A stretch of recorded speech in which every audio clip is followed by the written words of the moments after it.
Assalamualaikum warahmatullahi wabarakatuh. Bertemu lagi dengan saya Maulana di channel Mall Detektor. Teman-teman semua, rekan-rekan tracer atau pencari harta karun. Sekarang saya akan berbagi pengalaman pribadi saya dan juga mungkin bisa diterapkan pada teman-teman pemula ataupun yang sudah melakukan tracer pencarian harta karun. Sesuai judul di bawah, ya, yaitu kendala yang dihadapi oleh pencari harta karun menggunakan metal detektor. Ada beberapa poin yang akan kita bagi, ya. Yang pertama, poin pertama yaitu diri sendiri. Kendala poin pertama adalah diri sendiri. Kenapa saya katakan diri sendiri? Ya. Seperti kemalasan, malas bergerak, ya, alat sudah ada, mahal harganya, memadai, dan tempat pun bagus, tapi kalau malas, ya kita tidak bisa ngomong apa karena memang dari diri sendiri pun sudah jadi kendala gitu. Yang kedua, kecewaan, ya, saking karena malas, efeknya kecewa karena tidak sesuai ekspektasi, seperti pencari harta karun, hal-hal yang diinginkan.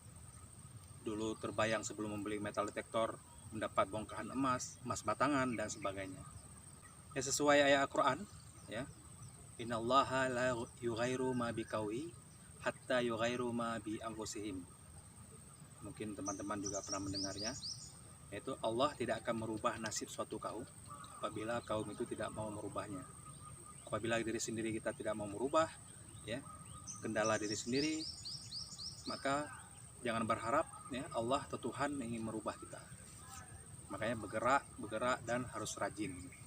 Dalam psikologinya, karena diri sendiri ini tergantung psikologi. John Locke mengatakan yang bisa merubah diri sendiri adalah kita sendiri.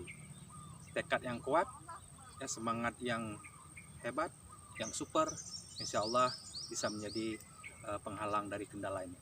Kendala poin pertama adalah diri sendiri. Yang kedua kendalanya adalah fisik. Fisik dalam pencarian ini fisik yang kuat, fisik yang istilahnya ideal, jantung yang kuat dan sebagainya. Jangan coba-coba, ya, kalau pencarian harta karun terlalu jauh jaraknya hingga jalan berjam-jam untuk menuju ke lokasi yang katanya berpotensi harta karun, tapi fisik kita lemah. Fisik sangat menentukan. Ya, fisik yang kurang fit ketika menuju lokasi seperti saya jelaskan tadi, ya, bisa menjadi satu kendala. Akhirnya lemah fisik dan sebagainya, terganggu psikologi. Yang kedua fisik, ya, kendala poin fisik yaitu ketika penggalian. Alatnya memadai, ya, bisa tembus sampai 2 meter, 1 meter, 2 meter, ada yang 3 meter, tapi kita tidak sanggup penggalian. Ya, fisik menentukan poin yang kedua. Yang poin ketiga adalah kondisi alam, ya. Kondisi alam ini juga poin penting dalam pencarian treasure, ya, pencarian harta karun. Ya. Seperti, ya, kendala hujan. Ketika kita pencarian hujan, ya, kita harus tahu, punya ilmu, ya, bagaimana bulan ini kapan akan datangnya musim atau cuaca hujan. Jadi para tracer harus tahu kalender tentang situasi hujan, ya, hujan dan panas. Yang kedua, kondisi alam panas. Ini menjadi kendala juga. Kalau hujan biasanya mesin, ya, mesin yang tidak waterproof, kendalanya kalau tidak ada covernya, tidak ada pengaman alatnya, ya, kena hujan dan rusak alatnya.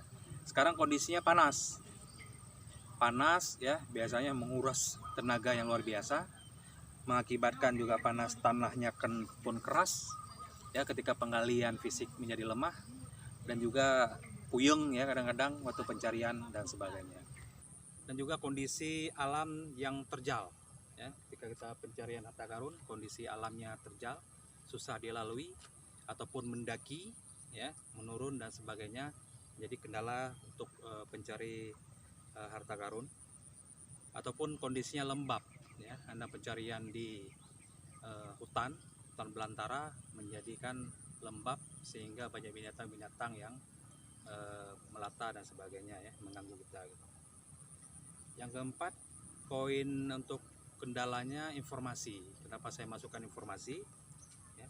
Informasi harta karun yang palsu atau tidak akurat ya, yang kita katakan tadi, informasi harta karun yang palsu dan atau tidak akurat. Ini kadang-kadang kita dihubungi karena kita punya alat ya, dihubungi di WA dan sebagainya, di telepon, katanya ada lokasi yang bagus untuk pencarian harta karun. Ketika kita data, lokasinya tidak sesuai yang diceritakan oleh teman kita tadi.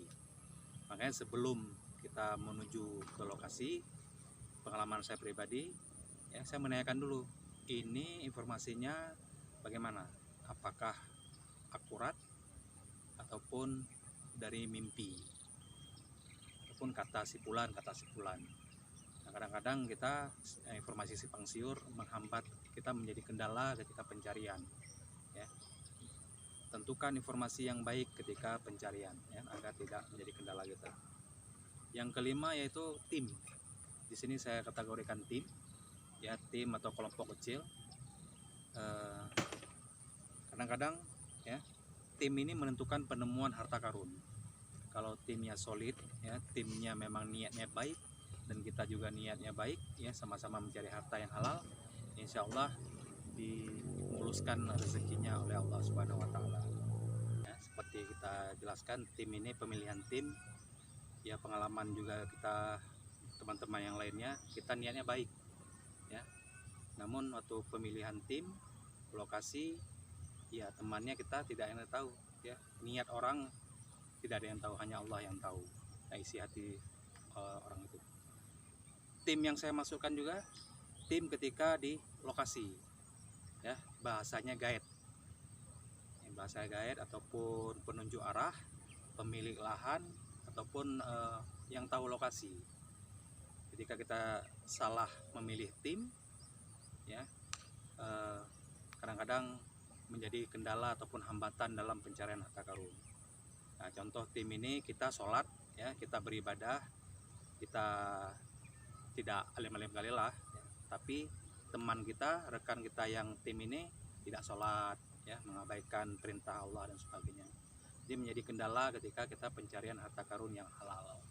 Mudah-mudahan teman-teman bisa mencari tim ataupun teman dalam treasure ya, yang dapat bekerja sama dari segi keikhlasan dan juga ibadahnya gitu. Yang poin keenam yaitu finansial ya, keuangan. Selain kita membeli metal detektor yang mahal ataupun yang terjangkau, kita butuh modal ya. Nah, namun yang saya maksudkan di sini finansial ya, ketika kita harus biaya operasional setiap hari. Nah, inilah kadang-kadang biaya operasional ketika kita menuju satu lokasi yang menempuh, minimal kita mengeluarkan uang BBM ya, uang minyak dan sebagainya. Kalau yang perokok ya, uang rokok, uang ngopi. Nah, di situ sudah mengeluarkan kos. Kendalanya kadang-kadang saya pribadi ya, ketika menuju lokasi yang lebih kurang 1 jam perjalanan, memakai jasa teman ya, saya membawa teman ya, dia modalnya hanya tenaga, tapi saya mengeluarkan alat, kita juga yang modalinnya ya. Saya biasanya kalau pencarian yang biasa-biasa aja itu tidak jauh dari 50.000 keluarnya. Nah, namun kalau kita hitung-hitungan ya, kendalanya ya misalnya rugi. Nah, namun di sini bisa saya berikan tips ya, supaya kita cepat istilah balik modal ya, ataupun ada dana operasional, yaitu ketika mendapatkan besi-besi rongsokan ataupun logam-logam yang tidak berharga menurut kita bawa pulang aja, kita masukkan goni ya, makanya disiapkan goni, bawa pulang, dikiloin gitu. Ya, pertama untuk finansial, beli baterai ya, kita tidak keluar lagi modal beli baterai ya. Kalau baterainya cas ya, saya sarankan juga pembelian baterai untuk charger ya, charger ala charger ekstern, seperti yang harga-harga biasa ya, yang terjangkau, pakai charger, recharger. Tapi kalau yang pakai baterai isi langsung buang ya, ya tadi besi-besi rosokan tadi dikumpulin, dibawa pulang untuk menghemat finansial. Nah, finansial ini menentukan karena saya sendiri kendalanya operasional ya. Setiap perjalanan ya lebih kurang 50.000 habis gitu. Finansial itu untuk konsumsi ya, konsumsi tim dan biaya lainnya. Ya, kalau Anda toki, Anda pekerjaan tetap, hobi ya tidak masalah. Tapi memang untuk fokus di sini ya jangan keluar modal lagi untuk biaya operasionalnya. Mudah-mudahan lokasi yang Anda pilih tidak jauh dari rumah, bisa pulang balik ya, pergi pulang. Kalau lokasi menginap ya kosnya berlipat-lipat lagi, lipat ganda. Mungkin pengalaman teman-teman yang luar biasa pencarian sampai menginap ya 2 hari 3 hari, mengeluarkan kos yang besar. Saya sarankan hemat-hemat dalam pencarian harta karun. Yang ketujuh ya, yang ketujuh ini mistis ya, menjadi kendala yang sangat-sangat mengganggu ya di dunia pencarian harta karun ya, seperti kita. Mistis ini tidak bisa diabaikan. Memang mistis ini suatu ya harus kita hadapi ya, bukan kita tantang ya, kita hadapi ya dengan doa-doa ya. Ada penjelasan yang lainnya seperti doa ya, ketika masuk ya, assalamualaikum. Kalau ada kuburan, assalamualaikum ya ahlal kubur ya, ya ahlul kubur. Kalau saya pengalaman pribadi, saya berdoa kepada Allah supaya dijauhkan dengan resiko ataupun teman-teman yang di alam gaib. Kenapa di ini? Karena rata-rata ya pencarian harta karun ya, lokasi harta karun itu biasanya daerahnya terlarang ya. Maksud saya terlarang, daerahnya udah ditinggalin ratusan tahun ya, lokasi perang, lokasi kerajaan-kerajaan zaman dulu ya. Mungkin di situ dulu ada penyakit ditinggalkan ya, di situ ada musibah bencana alam ya, mungkin kita tidak tahu, gunung meletus ya, tsunami dan sebagainya, ada jenazah. Nah, lokasi perang, pembunuhan dan sebagainya. Nah, di sini mistis biasanya menghantui kita semua. Apalagi lokasi penjajahan Belanda atau Jepang. Kita ketahui banyak penyiksaan ya saudara-saudara kita bangsa Indonesia yang dibunuh. Makanya bahasanya ya, secara kita alam metafisikanya ya banyak arwah-arwah gentayangan. Tapi ini bukan menjadi kendala ketika kita bisa menghadapinya dengan niat baik ya, tanpa berkata kotor ya. Sikap kita baik, kita jaga alamnya, insya Allah tenang-tenang dan aman gitu ya. Mistis menjadi hal penting ketika menjadi kendala untuk kita semua. Nah, dari semua poin 1 sampai 7 ya, poin 8 inilah muara semuanya ya, kita rangkum menjadi titik poinnya, yaitu ibadah. Poin ke-8 ibadah. Ibadah ini ya kalau kita tidak berdoa ya, tidak meninggalkan sholat, timnya tidak solid ya dalam bidang agama, ketika pencarian mengabaikan ya sia-sia pekerjaan kita semua. Nah, di sini saya juga berdoa, mohon doanya juga supaya dalam pencarian harta karun dan mencari rezeki selalu dalam kondisi ibadah. Karena kita mencari detektor ini ya juga ibadah. Ya, selain olahraga, hobi ya, dapat harta karun yang halal, kita bayar zakat 20% harta temuan. Kalau tambang ya, dari barang tambang 2,5%, kita bawa pulang ke rumah menjadi ibadah. Itu saja kendalanya ya.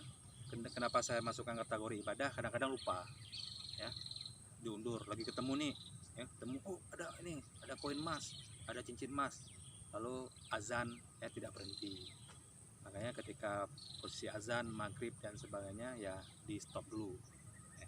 Itu saja teman-teman semua, rekan-rekan metal detektor ya, untuk kendala-kendala yang kita hadapi. Mudah-mudahan menjadi pengalaman teman-teman semua. Mohon maaf apabila ada kata-kata saya yang salah ya, terlalu menggurui.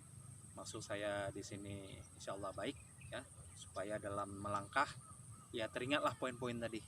Karena saya juga sering mendengar nasihat-nasihat ya dari luar negeri, dan juga saya rangkum menjadi pengalaman pribadi saya sharing kepada rekan-rekan harta karun ya, atau treasure di seluruh Indonesia.